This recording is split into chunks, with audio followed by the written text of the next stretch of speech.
ఆయన ఎవరు బ్రతిమాలట్లేదు.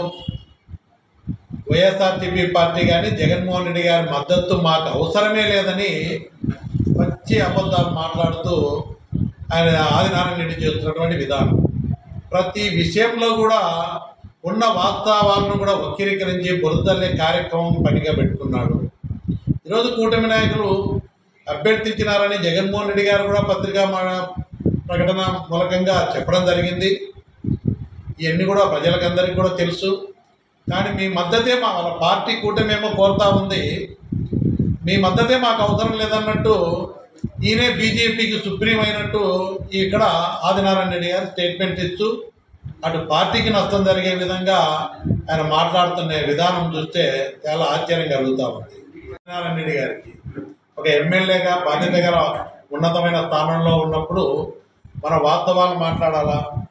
ఈరోజు మనం ఒక్కసారి చూస్తే స్టీల్ ఫ్యాక్టరీ ఇక్కడ దమ్మలవాడ నియోజకవర్గంలో కడప జిల్లాలో స్టీల్ ఫ్యాక్టరీ ఏర్పాటైందంటే ఆ రోజు రాజశేఖర రెడ్డి గారు ఆలోచన చేశారు ఈ ప్రాంతం డెవలప్ కావాలని.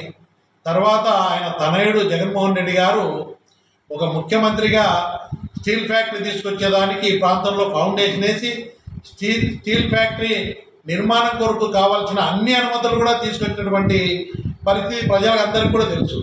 ఇక్కడ స్టీల్ ఫ్యాక్టరీ కడప జిల్లాలో దమ్మలవాడ నియోజకవర్గంలో స్టీల్ ఫ్యాక్టరీ వస్తుందంటే అది జగన్మోహన్ రెడ్డి గారు తండ్రి గారి ఆశయాలు నెరవేర్చేదానికి ఈ ప్రాంత అభివృద్ధి కోసరం, దమ్మలవాడ నియోజకవర్గ అభివృద్ధి కోసరం, జిల్లా అభివృద్ధి కోసరం ఆయన ఎంతో కృషి చేసి అక్కడ ఫౌండేషన్ వేసి అన్ని పర్మిషన్లు కూడా తీసుకొచ్చి ఫ్యాక్టరీ నిర్మాణానికి జగన్మోహన్ రెడ్డి గారు చేసిన కృషి వల్లనే ఇప్పుడు అదే ప్రాంతంలో పొద్దున లేస్తే వాస్తవాలు మాట్లాడేది లేదు.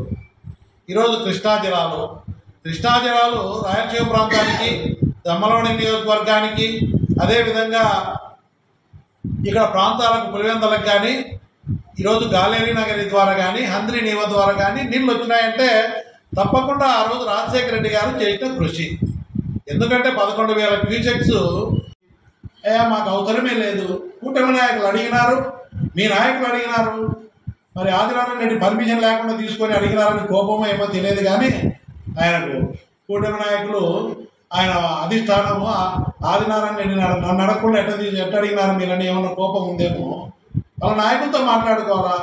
మీ పార్టీ కూడా నష్టం కలిగేది. ఆదినారాయణ రెడ్డి మాట్లాడేది కూటమికి బీజేపీ పార్టీ కూడా నష్టం కలిగే విధంగా మాట్లాడుతూ ఉన్నాడు. బీజేపీ నాయకులు అధినాయకత్వం మద్దతు కావాలనింది. ఆయన నేను ఎన్డీఏ కూటమి అడిగితే మద్దతు ఇస్తున్నానని చెప్పి ఈరోజు ఇండియా కూటమి అభ్యర్థి జస్టిస్ సుదర్శన్ రెడ్డి గారు కూడా గౌరవంగానే ఈ విధంగా తెలియజేసి నేను మాట ఇచ్చాను చేయలేదని చెప్పినాను. ఇది అందరికీ తెలుసు మద్దతు కావాలని. ఇక్కడ కడపలో కూర్చునేది ఇష్టానుసారంగా ఆయన ఒక బీజేపీ ఎమ్మెల్యేగా ఉన్నాడు, ఒక బాధ్యతగా మాట్లాడాలా. ఏం ఢిల్లీలో వాళ్ళ నాయకులు చెప్పొచ్చు కదా, చెప్తారు కదా, వాళ్ళు ఎవరు మాట్లాడట్లేదు కదా. ఢిల్లీ నాయకత్వంలో ఎవరేం మాట్లాడట్లే.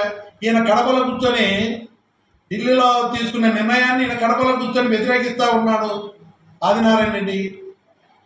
మేము మద్దతే అవసరం లేదన్నట్టు. కాబట్టి ఆదినారాయణ రెడ్డి మాటలు ఎవరు పట్టించుకోవడం లేదు. కానీ ఆయన మాటలు తెలుసు. పొద్దున లేస్తే అబద్ధాలు చెప్పడం తప్ప స్టీల్ ఫ్యాక్టరీ నాదే, కృష్ణా జిల్లాలు మేమే తెచ్చినాము, ఇలాంటి ఎన్ని మాట్లాడు సూపర్ 6 సూపర్ హిట్ అంటే సూపర్ హిట్ ఎక్కడైంది ప్రజలు చెప్పాలి, మీరు కాదు చెప్పుకోవాల్సింది.